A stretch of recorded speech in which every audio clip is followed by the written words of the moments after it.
supposed to be viewed in that respect, and never to really offend anybody's sensibilities or never to hurt anyone's sentiments. And right through the promotion, we've said the same thing. So we never really wanted to offend, but we also hoped that nothing disastrous or nothing, on the flip side happened after the film got released. And the fact that the film did so well was an indication that people have liked it more than hated it, and that is something that we're very happy about. Next question, this side. Okay. So one question regarding cricket, that as we all know, Sachin is playing his 199th Test match, and then at Wankhede he will be playing the last match. So we all know that he is the legend of cricket. So we should convey him, we should give him the Bharat Ratna award or not? It's just your opinion. See, I think I don't know what the stipulations or what the requirements are to award someone the Bharat Ratna, first of all. I don't know what achievements someone has to do in order to deserve the Bharat Ratna. But I can only say for Sachin Tendulkar that he's of course been a legend for all of us. And like someone was saying, he's put India on a global map and given the world's best from India. So for that matter, and he's carried himself beautifully for the past 24, I think, odd years. He's personified, embodied dignity, class, and humility. So personally, I would like to award him with everything. But what the requirements are for the Bharat Ratna, that I'm not on the committee, so I can't really say on that. But you play great cricket yourself. You're part of the Bollywood cricket team, right? Yeah. So have you always been good in ball games? So the problem is whenever I try to go away from Siddharth always brings me back. Huh. Yeah, like I've idolized you all my life also. I've idolized the way you play and you juggle with things. So yeah, I've picked up a point or two from you. But you play good cricket, right? Yeah, I've been playing cricket for a very long time, and I represent the Mumbai Heroes, which is the Bollywood team in the Celebrity Cricket League. So who do you think is the best cricketer besides Sunil Shetty? I think there are a lot of guys who are really good. There's Shabir Aluwalia, there's Sunil, there's Aditya Roy Kapoor, there's Raja Bherwani, there is a boy called Sunny. There are a lot of guys. Unfortunately, Ritesh was there, but Ritesh has moved on to the Marathi team. So we have quite a few players who are extremely talented. Are you a batsman or are you a bowler? More of a batsman, but I can also bowl. Okay, you can also bowl. And field. He's good at fielding. He loves playing the gully and the slips. Okay, next question. Hellos. After given a choice between a simple comedy by a not so well-known production house and an adult comedy by a well-known production house, which one would you choose? Is a simple comedy also adult? I think it'd be purely on the script. It's a very good script. You're producing that film. It's a film which is going to have bounce checks, but I mean, it's difficult to say because I don't know what scripts you're talking about.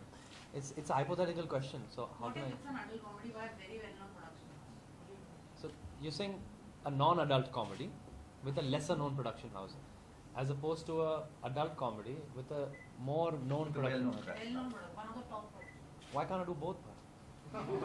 Dates clashing. you've thought of everything. Then you'll say the simple film, there's showers there's mayhem, there's earthquakes. So will you choose this? Are you a producer in disguise? Okay. Are you a critic in disguise? Okay, but you've also muscled up a lot, yeah? Have you? Let me answer the question. I'm saving you from that question, that's all. No, I'm just because she's still standing. So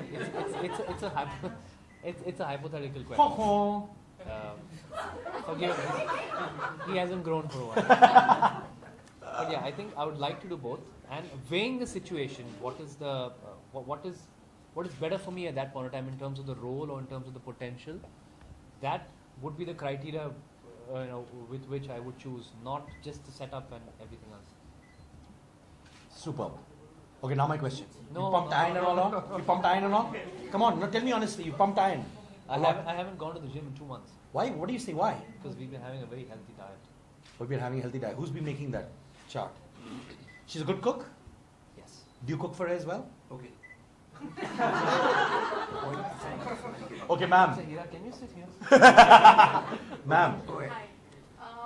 On the cover you said you were not a hypocrite, and when when the film released, Grand Masti, there was a lot of criticism about the content, and it still did really well. Do you think we live in a hypocritical society? See, the context in which I've said I'm not a hypocrite is very simple. There were questions about how we're going to promote this film. There were questions about what we think about the film. And right from the start, we were never pretentious about what kind of a film that we've done or promoting.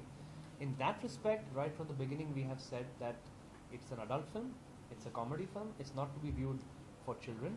In fact, we even went on in a joke saying that couples should not watch the film together. You know, because it can make someone cringe who doesn't have a very honest relationship. You can kind of cringe sometimes in your seat. So we went even to that extent. Now, having seen the outcome of the film and having seen the film achieved what it has, the reason I say I'm not a hypocrite is because I never lied right from the start. I never said that, you know what, it's a clean film, it's a family film, kids can go and watch it, couples must go and watch it together, watch it with their families, watch it with their parents. I never said all that. In that context, I've said that I am not a hypocrite. So, you know, my words have not to mislead anyone, and I've spoken the truth right from the beginning. So this is what you need to expect, and that's what you should expect. Also, you've been very vocal about, you know, being uncomfortable when you were reading the script. Yeah. Did you at any point feel that you wanted to back out? At all times. No, you know, even while we were shooting, like I mentioned even earlier, there were a lot of scenes that the gentleman asked me, name me one scene. They were right from the beginning. When you're mouthing such dialogues, what does ABC mean?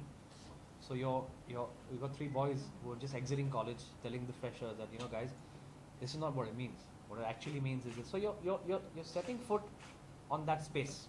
So right from the beginning, we were like, you know, how do we say these lines? And I don't mean to sound repetitive, but the director was the one who enacted everything and showed it to us, because this is a very, very delicate film. If you go wrong, it can easily be viewed as vulgar. So we didn't want to go in a vulgar space. We tried to make it as funny and cute as possible, as opposed to vulgar. So yeah, there were a lot of times where we felt that, shall we not do this? Can we not do this? He said, no, just trust me. Do it, and do it like this. It'll look really funny. And repeatedly when we did it and we saw it on the camera, on the monitor, it was hilarious. Okay, last question. Yes, ma'am. Hi. After, do you think you can pull off a negative role? Do you think viewers will accept you as a villain, considering that you're known for your chocolate boy image? I've done a few negatives in my life. My very second film was Kasoor, where I played a negative. And that was 13 years ago. And I did win awards for it, thankfully. And the film did well. So the thing is that I think it's all depending upon a role and a character and the way the filmmaker projects you. If it is convincing, then I think you can pull off almost anything. Because I think the audiences are ready for it. Yes, ma'am. I'm just curious, how come